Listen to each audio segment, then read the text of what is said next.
Hi everyone, Mindset Monday again. This is part 3, the last part, and this is the most important one. If you haven't watched part 1 and 2, make sure you pause this and go back and watch those first. It's very important that you do this in order to really get the results that you're looking for, which is ultimately finding yourself again, figuring out who you are and what makes you happy.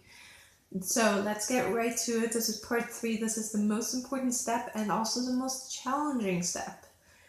This might push you a little bit out of your comfort zone because if you're anything like me 2 years ago, you might feel a little bit lost, you might feel a little bit helpless, you might feel like you're stuck in this special needs parent role, in this mom role, in this stay at home without a job kind of role, or whatever the situation might be in your case that makes you feel stuck and a little bit lost. Today is the day where I want you to look back at what you did in the last 2 Monday sessions and really fine tune it. Come up with action steps that you can take right now to bring you towards those interests that you wrote down last week. So if, say for example, I used to love taking karate lessons. So that is something that I wanted to pick up again. Now, I had to be realistic. I didn't have a time frame to go out of the house on a weekly basis and go to an actual class.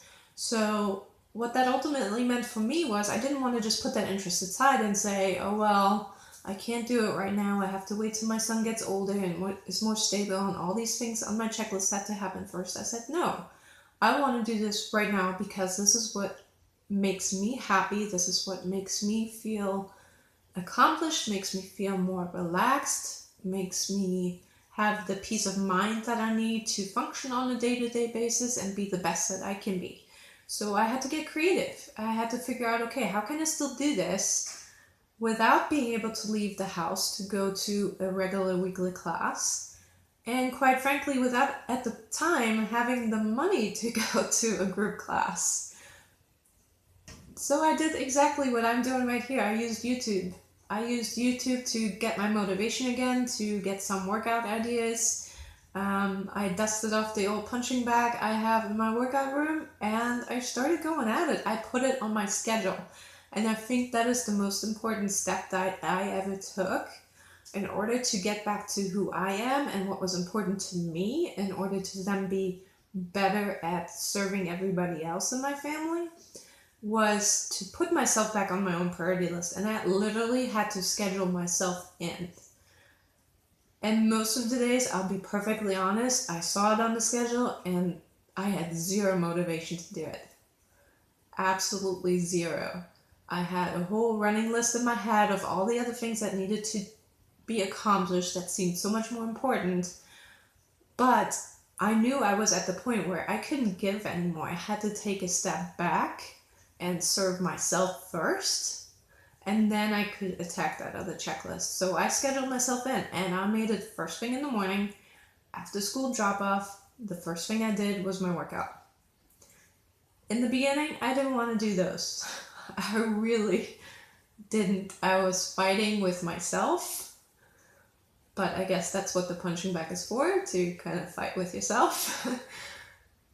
But as it became a habit, now I really can feel when I need my workout to get back to a better mindset and to have a much better day, to be much more relaxed around everybody else and be more flexible and be more optimistic. And it's that important. It really is. I can tell you from first-hand experience, from being completely to the point of being lost where I was in full-blown caregiver burnout mode a little over 2 years ago, to now being proud to take time for myself first. I know that might sound like a foreign concept to you at this time if you're in the middle of being the special needs mom and running from one appointment to another and all the other stuff that we get to do on a daily basis. That's so much fun. But it is crucial. It is crucial to your well-being. My health when I was in give a burnout mode was totally going downhill. There were so many different signs that I just ignored because I was so busy and always trying to go, go, go and be everything and everyone to my family and ignoring my own needs. And that is the one thing that I really want to relate to you. Don't push this off. Really, really don't. You don't want to be where I was a little over 2 years ago. It was not a pretty place. And it took so much work to be back to where I am now. I would really love to spare you that struggle. But if you are in that mode, if you need the help, if you feel like you're stuck and you don't know how to get back out of it, by all means, please let me know and I'll be more than happy to help you. But today's challenge is I really want you to sit down and write some action steps that you can take right now, starting today. Not a week from now, not a month from now, today.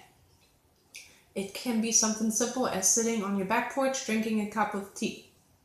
It can be reading 3 pages in your favorite book.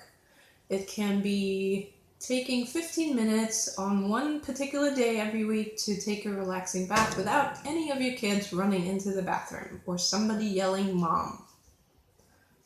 Something that simple, okay? It doesn't have to be anything complex. So make that list. Comment in the group so I can help you out and get you brainstorming and really point you in the right direction. And if you need further assistance, let me know, message me, you know how to contact me, okay? Get to this. This is the most important step of this 3-part series, so don't skip this. Please do yourself that favor. Talk to you next week.